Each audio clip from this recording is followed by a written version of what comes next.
it's late at night and people get burnt and our brains aren't.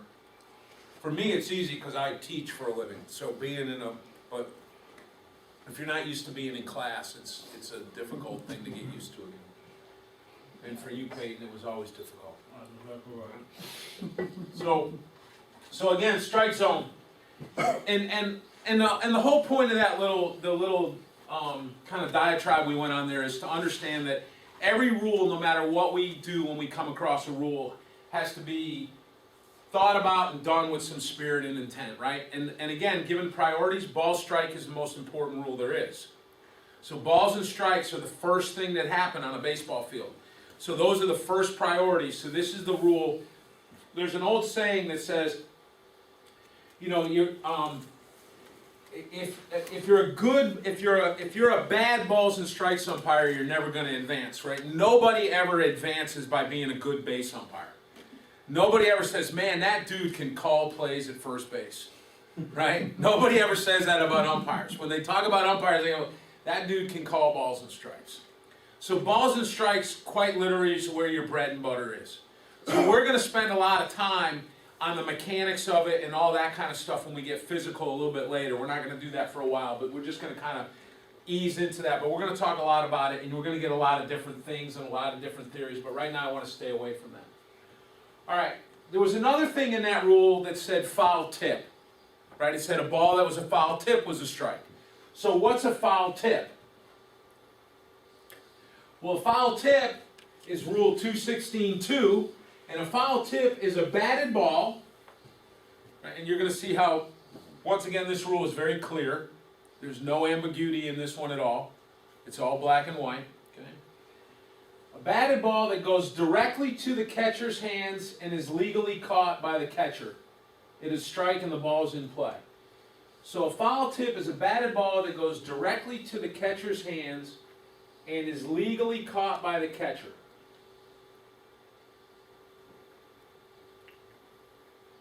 Batted ball goes directly to his hands.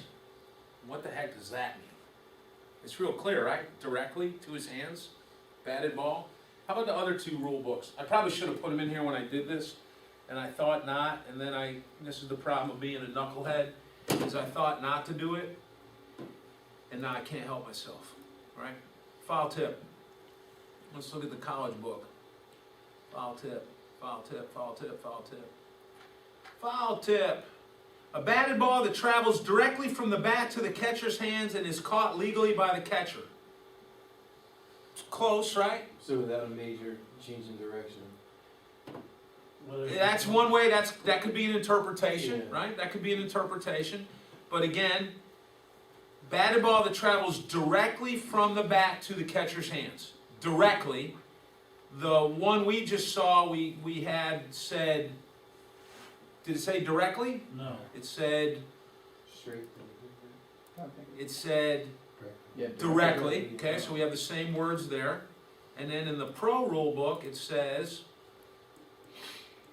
and I think one of the reasons for going through all three of them is that they're not significantly different, but they help us to get a little bit better. A foul tip is a batted ball that goes sharp and direct. Goes sharp and direct from the bat to the catcher's hands and is legally caught. Okay, it is not a foul tip unless caught, and any foul tip that is caught is a strike and the ball is in play. It is not a catch if it is a rebound unless the ball has first touched the catcher's glove or hand.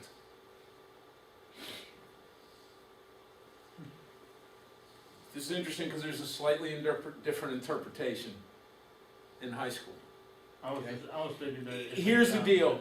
The interpretation, you're not going to be able to see it's going to be really hard to see the difference. But basically, what are we saying? A ball goes directly from the bat, sharply and directly from the bat to the catcher's hands. And then is legally caught. Well, we talked about what legally caught meant last week. Right? So we now know legally caught, and that comes into it. Means he has firm and secure possession of it and can demonstrate voluntary release. Has firm and secure possession and can demonstrate voluntary release. So that's what we mean by legally caught. So if it hits his hands and then hits his chest and then he catches it, it's legally caught, right? It's legally caught. So it says, goes sharp and direct from the catcher to the catcher's hands. That's in the pro rule book. So if it hits his hands, hits him, and he catches it, it's a catch. In the college rule book, it said batted ball travels directly from the bat to the catcher's hands and is caught legally. So it hits his hands and caught legally. So caught legally means it's still in flight. And we all know what in flight means. Okay? And now we go back to our last one, the one we care about in high school. Goes directly to the catcher's hands and is legally caught by the catcher. It is a strike and the ball's in play. So basically what a foul tip means is the ball goes directly. So that means you can't have this, right? You can't have this. And the ball goes directly to his hands, is legally caught. So in other words, what it is as if he never touched it. It's like a swinging strike. He didn't touch it.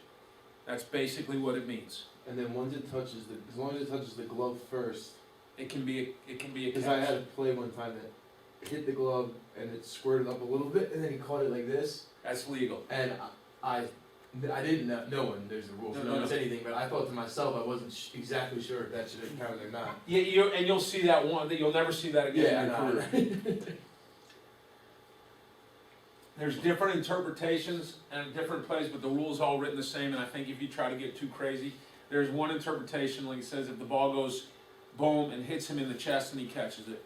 It's now by rule in all three of them, it can't be a catch. Yeah. But there are some people that say in one rule book that it is, and for all intents and purposes, unless we can see something in the case study that says that it can hit him in the chest and then be caught, it has to hit his hands first. But you know what? You're not going to be able to tell. The key here is what? Guy swings, or even if he doesn't swing, we'll talk about that in a second.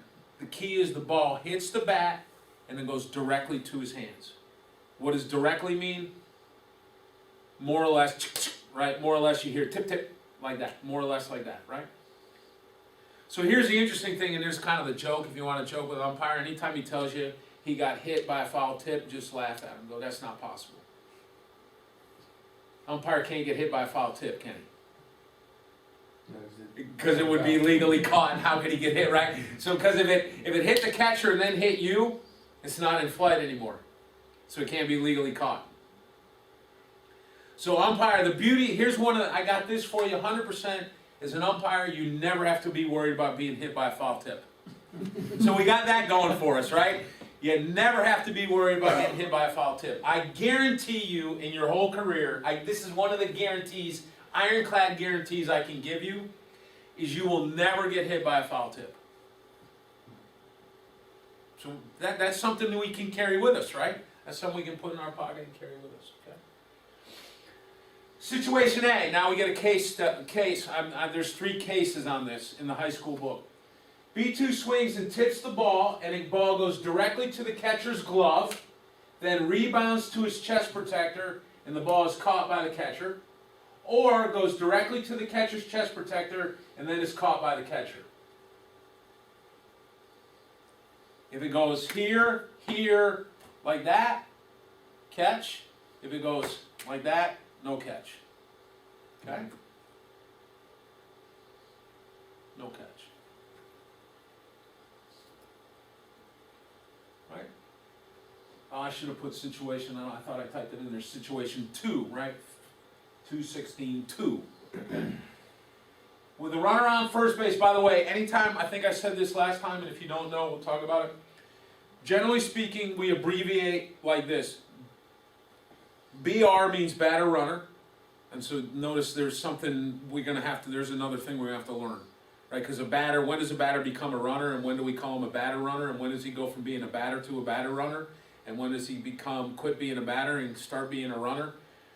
All that matters for rules. If you don't know when that happens, you could run into trouble. Okay? So again, the point is the rules are fun, but they're also deep and thick, and there's a lot of stuff going on. So generally we'll call the batter a BR. In high school they'll call him like B1, B2, B3 like that, but most people call him BR. R1 is a runner that starts on first. R2 is a runner that starts on second. R3 is a runner that starts on third. But in some high school publications, when you read it, R1 will be the runner furthest along on the bases. R2 will be the one behind him. So instead of going R1, R3, like if I want to say something, I'll say R1, R3, that means we have a runner on first and third. They could do something like this, R1 on third, R3, and R2 on first. Why can't you just do R1, R3? Why? Okay, and it's a weird, so just be aware of that, but that's kind of an abbreviation. So this is R1 on base, so it doesn't matter where he is what they're telling you. B2 attempts to hit on the first pitch, which goes directly from his bat to the catcher's mitt, then rebounds to the pitcher.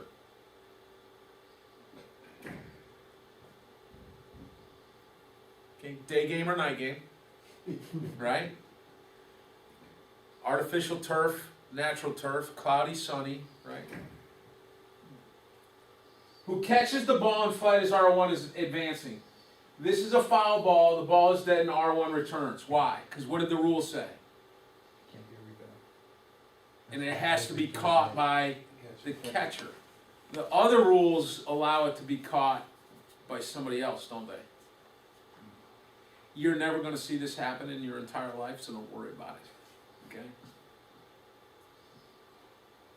But the other two rule books don't say it has to be caught by the catcher, do they? I don't think it does. I'm pretty sure they didn't. So if you look at the other two, and this is where, and these are just kind of fun, silly things, but, right? Legally caught by the catcher. So same thing in the college rule book, right? Has to be caught by the catcher. And how about in the pro book?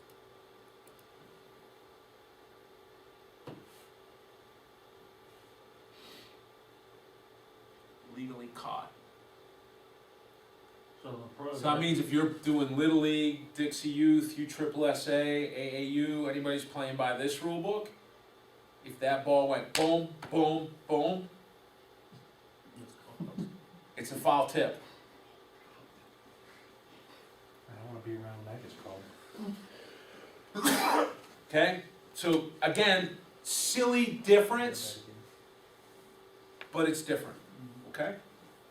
If anybody could do it, it would be Jack's team. I know, right? What's Oh, my creativity. oh crud. Okay, situation C. Okay. Another one, rules 216.2, situation C. Runner on base, B2 is one hand, 1-1 count, attempts to bunt. Attempts to bunt. The batter, so you know how we have R1 on base, B2, that means we have a runner on base, B2 is the second batter in the inning, so now we know there's nobody out. That's the way high school writes up their junk. It's just silly. It gets silly sometimes, right? Why not just say R1, nobody out, batter runner, BR has 1-1 count, attempts to bunt. Be a lot easier, right? The ball goes from his bat high into the air with a perceptible arc to the catcher's glove. And then fielders, everybody knows F1, 2, 3, 4 like that, just standard scoring. Okay? Goes to the catcher's glove and rebounds towards F1, who catches the ball while R1 is advancing. This is not a foul tip, but a caught foul fly. Because it had a perceptible arc, which meant it wasn't a tip, which meant it's now a foul ball. And it's a batted ball. It's in flight. How do I know it's in flight?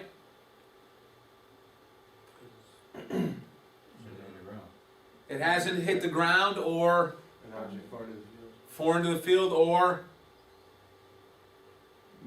an offensive player or An umpire? an umpire. Right? Hasn't done any one of those things. It's a caught foul fly. R1 is jeopardy being put up if he doesn't properly retouch. So what's the key to understanding? What's one of the reasons why we spend time talking about foul tip?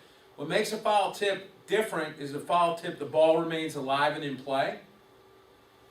And it's just like the ball got swung and missed, which means runners don't have to return to touch bases.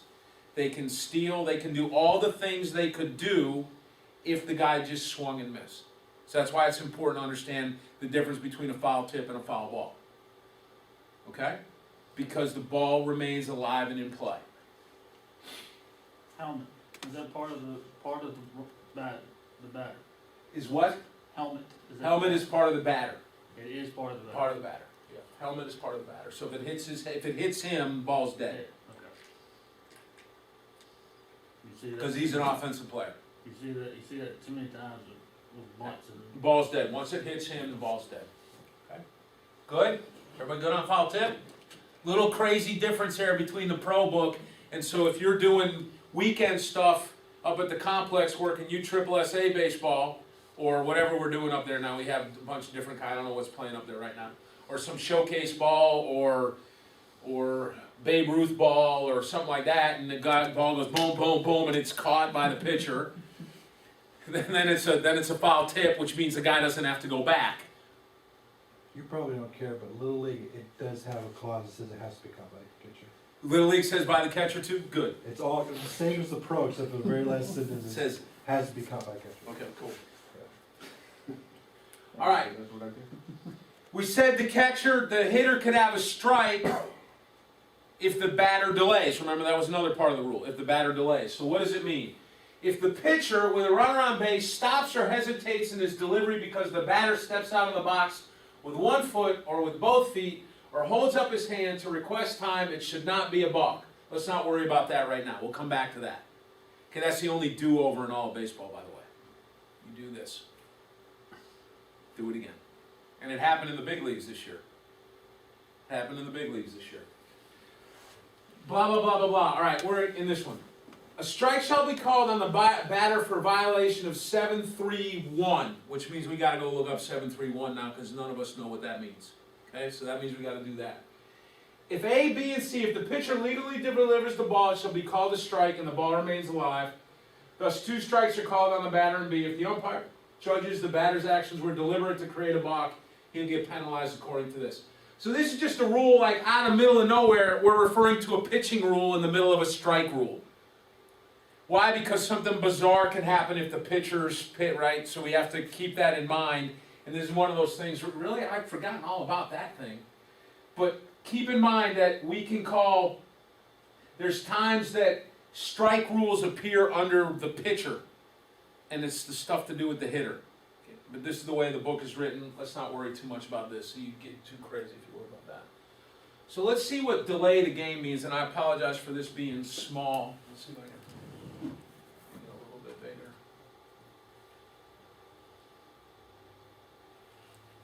Can you see that now, Jess, with your new peepers? Barely, but it's Okay. there. Says delay the game. Okay, this says batter delays. Delay the game by failing to take his position promptly in the batter's box within 20 seconds. The batter must keep at least 1 foot in the batter's box throughout his time at bat. Okay, now this is a rule that works. Actually, minor league baseball now has this rule. It's in the minor league rule book. It's in the college rule books and the high school rule book, and they're all basically the same idea. Okay, and so we'll look at the one in high school. By the way, don't ever go out there with a 20-second watch and go click and time. Don't. Okay, just go. Come on, shooter. Let's go. Get in the box. Come on. Let's go. Pick up the. We need to go. Okay, but here's the deal. A batter is in jeopardy of having a strike called on him if. Okay, so what I'm going to urge you here is, this is the rule. We have to understand the rule, but this rule, the spirit intent of this rule is to prevent high school kids from looking like Nomar Garciaparra. Right? Let's go. Get in and, or like, the big league guys that have got to get out and hit this and stand this and then walk out of the circle and walk back in.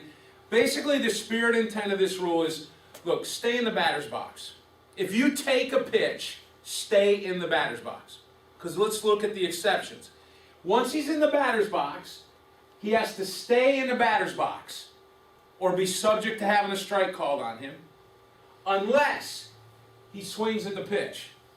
So if he swings at the pitch, he can leave the batter's box. Okay? If he's swinging a pitch, you can leave the batter's box. If he's forced out by the pitch, so if the pitch is coming in, he goes to get out of the way and it pushes him and he ends up out of the batter's box, he can leave the batter's box. He attempts a drag bunt, which means he swung at the pitch. Okay?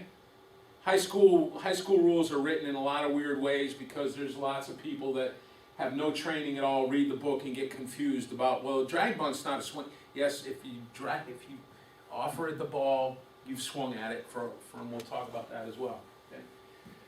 The pitcher or catcher feints or attempts a play at any base. So if the pitcher attempts a pickoff, you can step out of the box. If you took the pitch and the catcher throws behind you at first base, you can step out of the box. Okay? The pitcher leaves the dirt area of the mound or takes a position more than 5 feet from the pitcher's plate after receiving the ball. So if he catches the ball and walks out of the circle, you can leave the batter's box. Okay? If anybody calls time on either team, you can leave the batter's box. The catcher leaves the catcher's box. You can leave the batter's box. If a catcher does not catch the pitched ball, you can leave the batter's box. So basically, what does this rule say? If you take a pitch, you have to stay in the batter's box.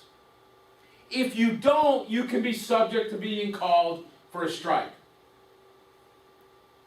Now this says, shall be charged, blah, blah, blah, right? Receive the penalty for failure to the batter to be ready within 20 seconds after the ball has been returned to the pitcher.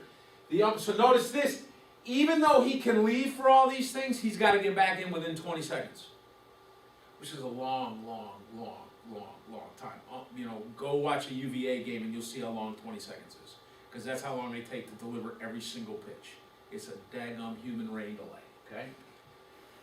If the batter leaves the batter's box, delays the game, and none of the above exceptions apply, notice delays the game, and none of those exceptions apply, the plate umpire shall charge a strike to the batter. The pitcher doesn't have to pitch. So these are all things that be called. What's the spirit and intent of this rule? We don't want kids wandering out of the batter's box willy-nilly, and we would like to get them to come back into the batter's box immediately. So as a plate umpire, we talked about responsibilities. It's our responsibility to keep hitters in the batter's box. So the easiest way, and we'll talk about some of this too when we talk about game management, if I'm the umpire and the kid, even if he swings at a pitch and he steps out of the batter's box, I'll go something like this. I'll go, remember the batter's box rule for me, please. And usually they don't know the rule. They just go, okay, and they get right back in. Because that's what you want. You just want them to hurry up. They can take 1 foot out. As long as 1 foot's in, they're in. So they can take 1 foot out, right? That's why you see kids do this all the time. But again, you can tell them, because he's delaying, he's only got 20 seconds, you go, remember the batter's box rule for me, please. And they'll go, oh, sorry, and they'll come back in. So all we're trying to do is keep the game moving. I have never called a strike on this rule since it's been put in place. Threatened to a couple times. Look, shooter, you really want me to call a strike on you right now for this? I'm trying to be nice to you. I saw it happen one time, and I saw a guy get ejected over it, and some cursing, and then I had to go get the coach and walk him around, and it was spent 8 hours on the phone the next day with various supervisors and the coach, and trying to understand why my partner ran this guy, and blah, blah, blah, blah. Again, spirit and intent. The rule book says shall. What you got is you have a carrot, and you have a little stick. You can spank him if you want, but you have a carrot. Come on, guys, let's go. Let's keep playing. And guess what? Most hitters are going to come back in. But these are the exceptions. And when you take rules tests, by the way, almost every year the test will come up about which of these things. It's really pretty simple if you think about it the other way around. If he takes a pitch, he can't leave. Anything else, he can leave. Right? Anything else happens, he can leave. Guy fakes a pitch, the ball goes to the backstop, the pitch pushes him out of the dugout, he swings at the pitch, the catcher leaves the box, the catcher throws behind somebody, the pitcher makes a pickoff, any of that other stuff he can leave. So think about the rule the other way. Don't think about trying to remember the H is how many, 4, 5, 6, 7, 8 exceptions. It's just easier to think if he swings at the pitch, if he doesn't swing at the pitch, he can't leave, right? If he takes the pitch, he can't leave. Simple? We can call him for a strike. All right, ball strike, who's responsible? Remember we talked about responsibilities. Plate umpire, generally, usually, normally, most of the time, right? I forgot the normally. That was an homage to Bob Gustin, one of my favorite instructors and a friend of mine who retired this year. He always says generally, usually, normally, most of the time. Like that. Generally, usually, normally, most of the time. I left out the normally. Okay? The base umpire can actually have responsibility for a strike too in a couple of circumstances. Okay? Is a foul ball a strike? If there's less than 2 strikes, the foul ball is a strike. We're going to see that the base umpire has responsibility for fair foul when he's not in the middle of the diamond. He has responsibility for fair foul beyond the base. So he could actually call a strike beyond the base. This is why, again, think about mechanics for you guys who have umpired before. This is why we make you start behind first base. Because the first responsibility, the priority is ball strike. And if ball strike is the first responsibility, right? Don't you think we should put you in a position to do the first thing in order? So mechanics are set up, right? Why do we put the plate guy behind the plate? Ball strike. It seems silly, right? To ask that question, but why do we do it? Because we want him to be in the best position to take priority number 1, which is what? Ball strike, right? Which is ball strike. We want him to be in the position to see ball strike. Responsibility number 2 is Fair foul. fair foul, right? So why do we put a guy on the foul line? So he can be there to accept responsibility to help out with fair foul. And the plate guy's behind the plate, why? Because he is at that point, if he's standing on the point of the plate, he's on both foul lines. He can see fair foul on both lines. So why do we position him back there and not behind the mound when we have 2 umpires? Because who's going to see fair foul if he's behind the mound?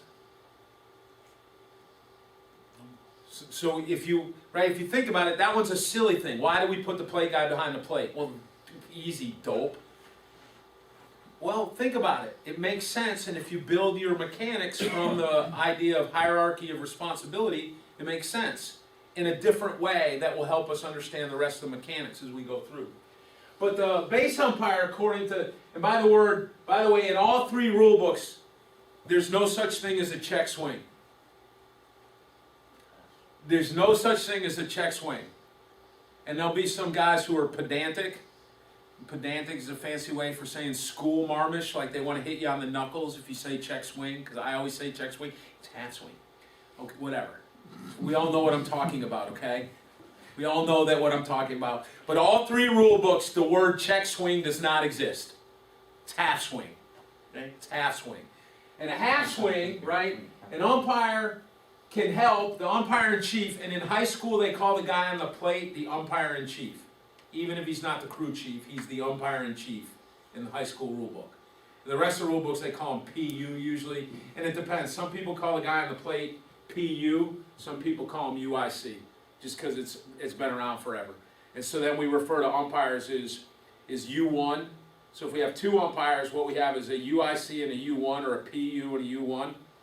And if we have 3 umpires, we have a U1 and a U3, because we don't start somebody on second base. And if we have 4 umpires, we have a PU, a U1, a U2, a U3, and then a LFU and an RFU. Right? The umpire-in-chief sometimes can ask for aid from the base umpire when there's a question as to whether a batter's half swing is such as to be called a strike, which means what? He swung at the pitch. He swung at the pitch, but didn't touch it. As an aid in deciding, the umpire may note whether the swing carried the barrel of the bat past the body of the batter, but final decision is based on whether the batter actually struck at the ball. So it's very clear about when a batter went, isn't it? So if I got a checked half swing, and now I have to decide whether it's a whole swing, it's very clear, right? It's extremely, come on, it says right here. The decision is based on whether the batter actually struck at the ball. So all I gotta do is say he struck at the ball. It's really simple. Right? You ever seen a checked swing break a bat? I have. Wooden bat. Albert Bell, there's a great video of Albert Bell when he's playing with Cleveland. Don't call me Joey. Albert, don't call me Joey Bell. Like this. And the bat went, and he didn't swing at the pitch. Okay, what is a check swing? Well, did the other rule books help us? What do you think? Probably Going with no, Pate? Yeah, no. Going with no? Alright, let's see. Can we find half swing in this dude?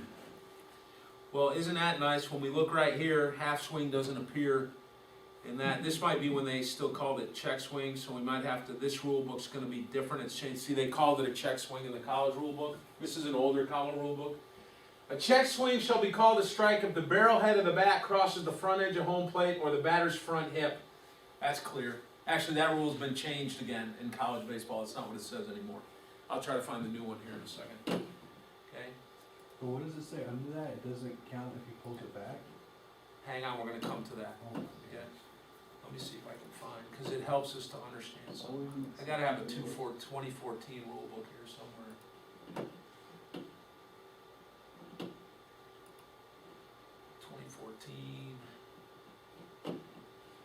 Ugh.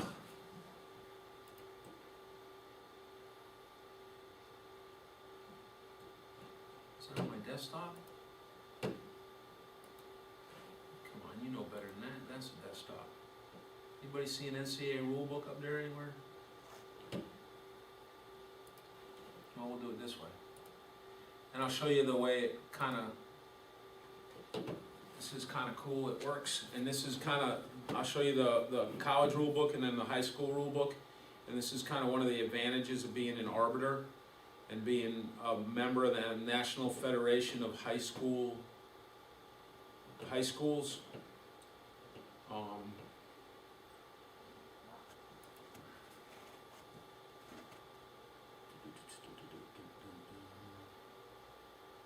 if I go to rules book, oh, there's the 14, and here's the 2014, and I can do half swing.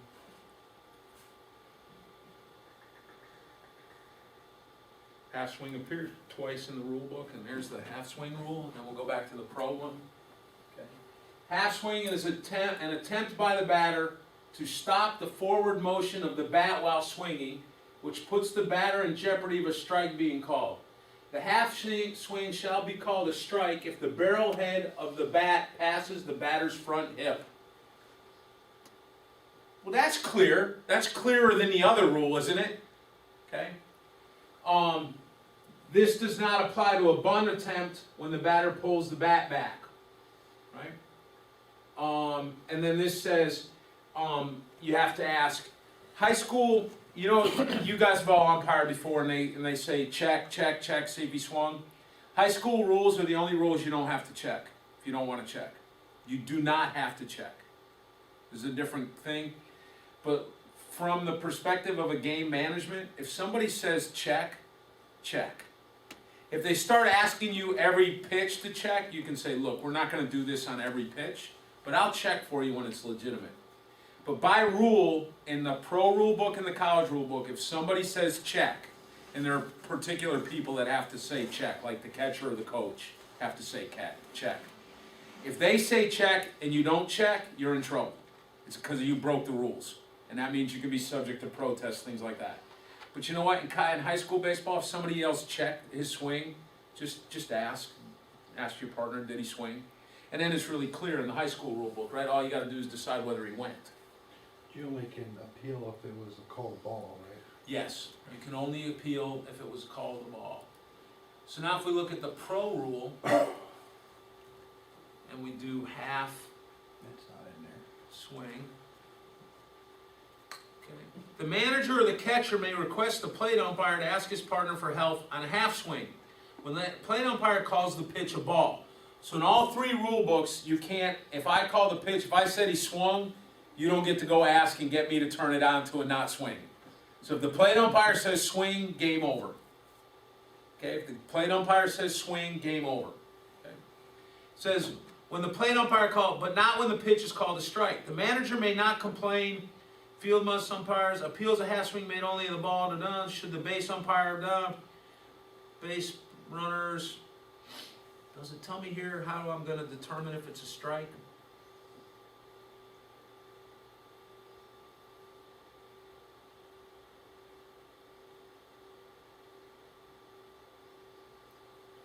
Nope, it doesn't tell me in here how I'm going to check it, does it?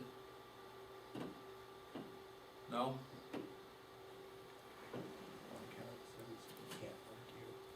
If you do the word check, it says check swing 902C comment, which we just read, and the word check swing did not appear in that comment, did it?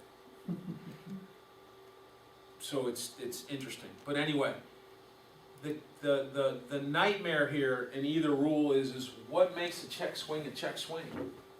What makes a checked swing or a half swing a full swing? Well, what you have to do is actually determine whether or not he swung at the pitch. So if you look at it and you go in your mind, he swung at it, and they ask you, call it a strike. Okay?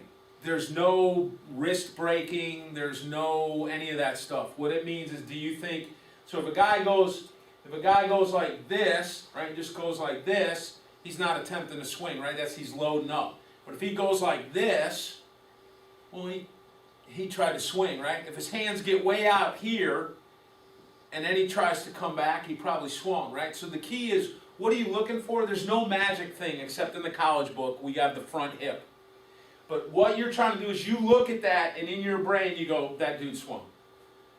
Right? If you believe he swung, he swung. If you don't believe he swung, he didn't swing. So that means you kind of got to pay attention and understand the game a little bit to know what's a swing and what's not a swing. Make sense? I know that I've asked this numerous times and no umpire can give it a straight answer. Left-handed batter, why can they not check? They can. If they tell you they can, they're fibbing. Okay. You can check. Umpires are their own worst enemies. Because an umpire will tell you when I'm at first base, I can't tell whether a left-hand hitter's check swing. And the reason they tell you that is because they don't want to. Umpires don't like to call check swings. Base umpires hate calling check swings. More junk happens, more nonsense happens on check swings than any other thing in baseball. There is more like chirping, sniper fire comes out on check swings than anything else. If you call a check swing from the middle of the infield, somebody's going to holler at you. Because they're going to tell the plate umpire, check, you can't see that. And then when you call it a strike, they're going to say, you can't see that. Why are we checking? Why are we doing this? Right? The key is, don't get all bound up in it. If he swings, if you think he swung, he swung. If you don't think he swung, it's a half swing. It's a half swing, it's a ball. If it's a swing, it's a strike. Ball remains alive and in play, etc., etc., etc. Okay? So, that's that dude. Everybody good? Alright. We've got a few minutes. I have a soft spot for like philosophical thinking. So, I didn't want that to open like that. I wanted this.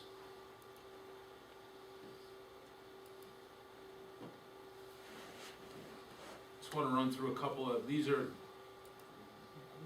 Walls and I presented this at someplace before, I don't remember where.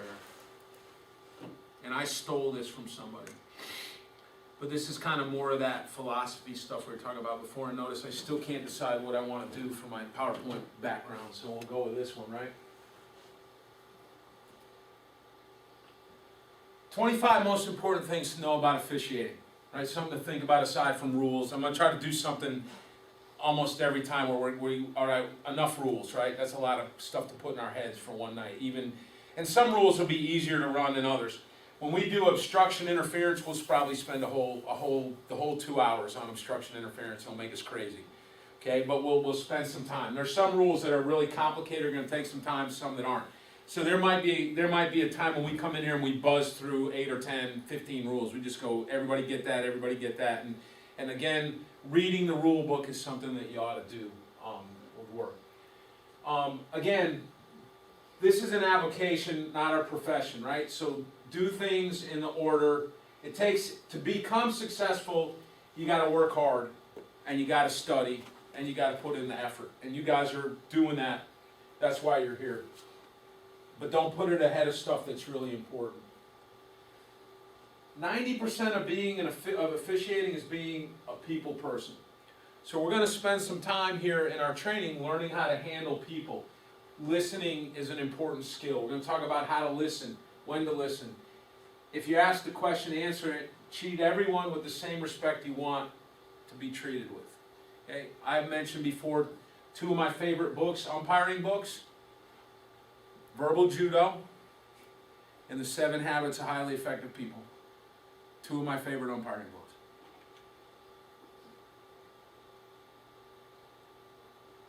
And I strongly urge you to read both of them.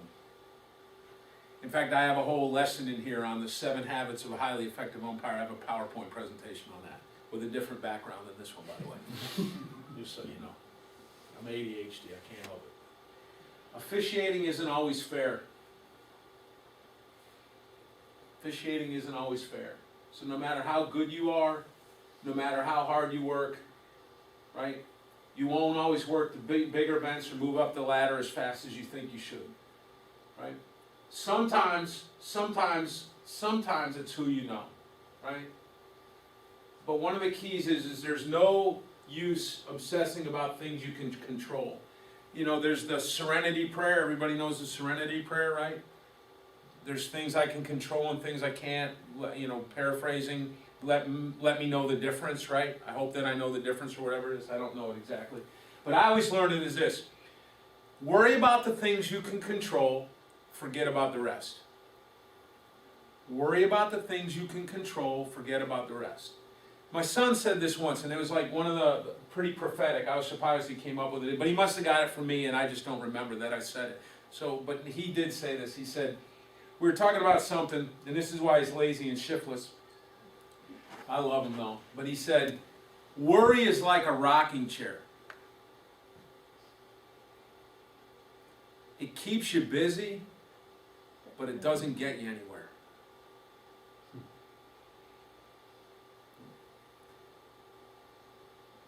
Worrying, right? Worrying about things you can't control is a waste of your emotional bank account, right? Because if you could control them, you could fix them. But worrying isn't going to fix it.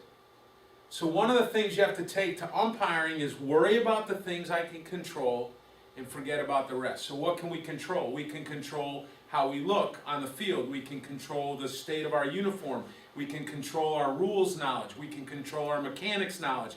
We can control our understanding of mechanics. We can control the way we interact with people. All of these things we can control. We can't control which games we're going to get assigned. We can't control how fast we go along. We can't control who our partners are going to be. All of these things we can't control. So worry about the things you can control, forget about the rest. It's a tough thing to do, but it's also a great life lesson. Right? It's also a great life lesson. Okay? No matter what level you worked, I promise you, you're going to get criticized like you don't know anything. I promise you. Okay? I sit and listen to people holler about how bad officials are and how terrible they are and why they don't know anything. Right? And they're the best officials in the world. Okay? Officiating isn't always fair. Keep safety, especially at the high school level and the Little League level. There are lots of safety rules, and you should try to do the best you can to keep the kids safe. Right? If kids are doing things that are palpably unsafe, unfair, take care of those things. Right? Don't let kids do stuff. This is why we don't let people throw baseballs at each other anymore. When I was a kid, if you did something you weren't supposed to do, they threw a baseball in your ear hole. And we all still probably believe that's the way the game should be played. Here's the thing. We can't allow that as umpires anymore. If we know they're throwing at each other, we have to take care of it. If we know they're spiking each other, we have to take care of it. Remember, keep safety number one, okay? Don't make excuses. If you make a mistake, own up to it. Don't alibi. Learn from it. You know how you learn? Make mistakes. If you didn't make a mistake, you didn't learn anything. That means you already knew it already. Right? If you didn't make a mistake, you already knew it. Instead of wasting energy coming up with an excuse, figure out what the rules are, whatever rules allow you to rectify it, right? If you make a mistake on the field, think about how you can fix it. That doesn't mean you should run around going, every time you think you missed a call, yeah, Pate, I missed that one. Right? I call him out at first and he's safe, and Peyton goes, oh, I go, no, you're right, I got that one wrong. You're not going to last that way either, right? Okay? Learn from your mistakes so you don't make them again. We talked about this one last week. We have a higher, if you want to be an official, you got to have a higher standard of integrity. And integrity, and this is really important, integrity is defined in how you act when nobody else is watching. What are you going to do when nobody else is looking at you? We can all behave when we're being watched. That's not hard. I always hear, it's funny, as I moved along, I hear guys worry about, oh man, the supervisor's in the stands today.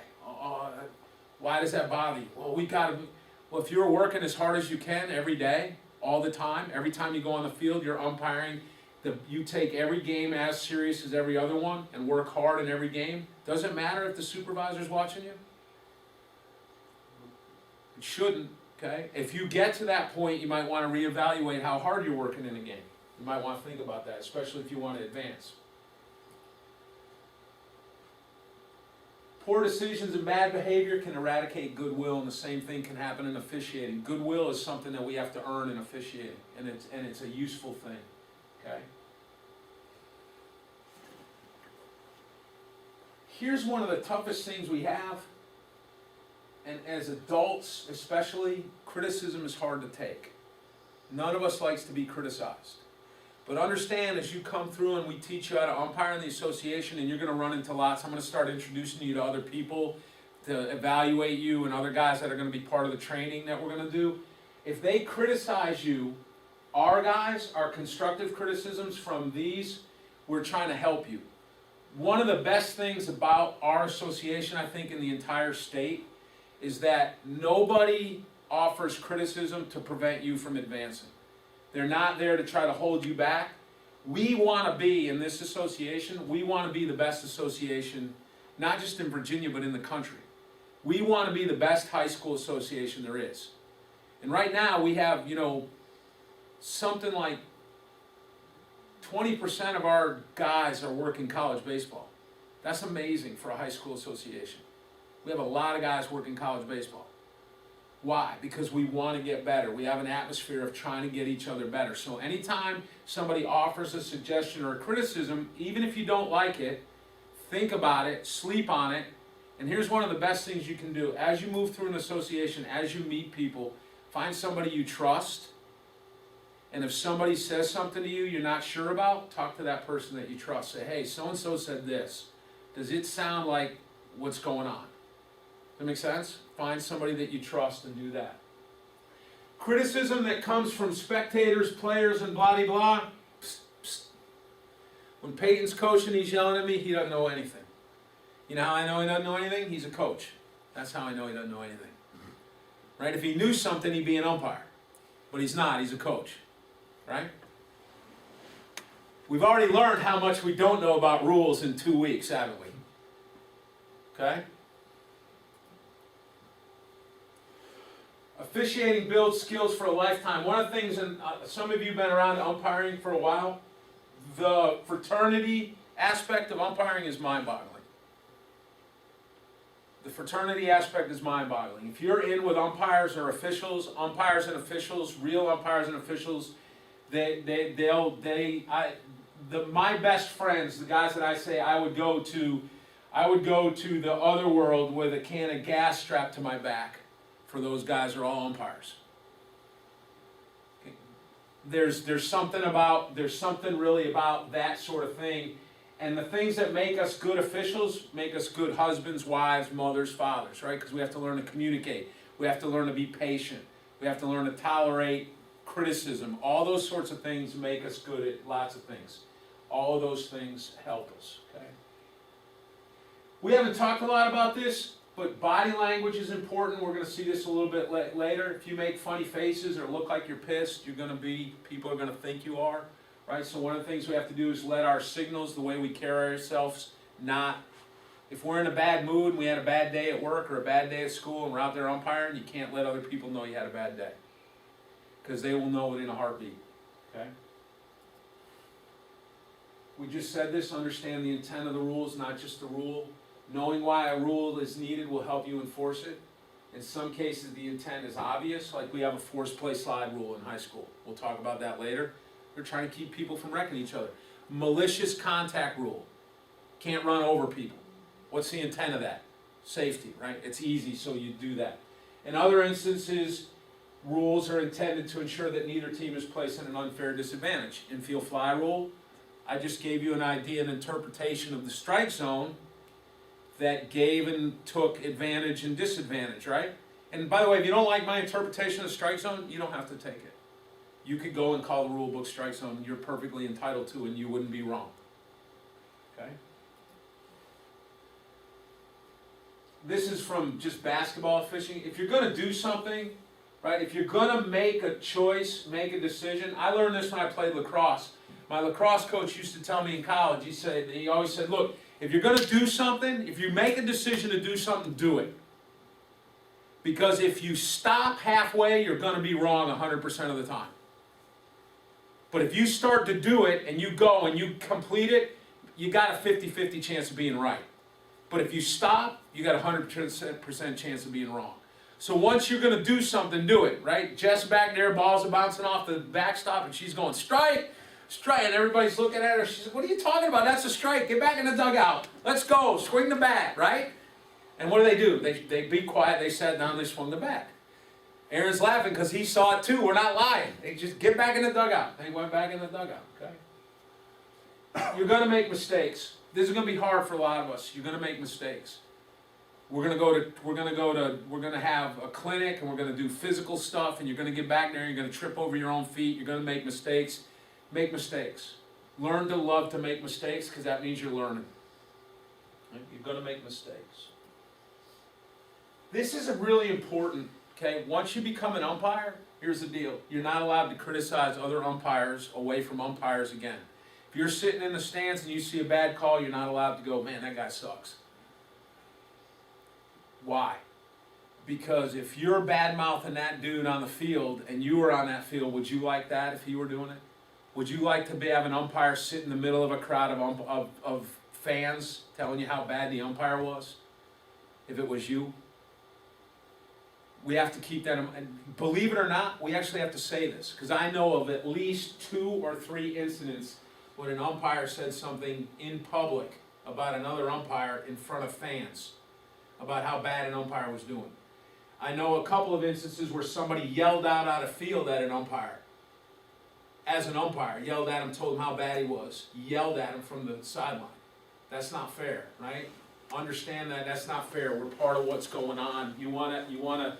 If you're observing, be honest and supportive, but don't criticize. Be professional.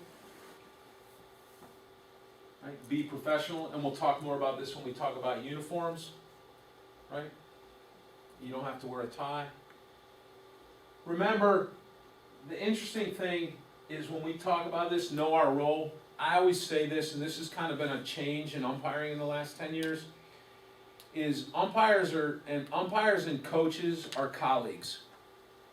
Right? There are people that you work with that you don't like, but you have to work with them, and you have different roles. There are coaches I can't stand. There are coaches that I like. There are umpires I can't stand. There are umpires that I like. Right? Thankfully, the number of umpires I don't like is a lot smaller than the number of coaches. But, and all kidding aside, is when we go on the field, it's not confrontational anymore. Coach is out there, he's got a job to do. And we're out there, we have a job to do. Our job is to make sure the game is played fairly Their job is to make sure to try to help their team win. Together, as colleagues, we have different roles. We try to make the game work. So understand our role. Understand when you have to. The idea that the best umpire is the one that's not noticed is nonsense. Is absolute nonsense. Because think about what happens. Do you remember the game when they put the NFL officials and they had the replay, the Tate catch and the push and the. Those guys didn't get noticed until then, right? Everybody, what happened? Somebody didn't step up and do what he was supposed to do. Somebody didn't want to be noticed. Right? And if you don't want to be noticed when it's important to be noticed, you're not going to be a good umpire. No, what it doesn't mean is you go out there being Ron Luciano, like shooting the guns and making a clown of yourself on the field, right? You don't want to be Joey Crawford in the NBA either. Joey's a great official, but people are always talking about him for things other than his officiating. You want to be the guy when you need to step up, when you got that call that's difficult to make.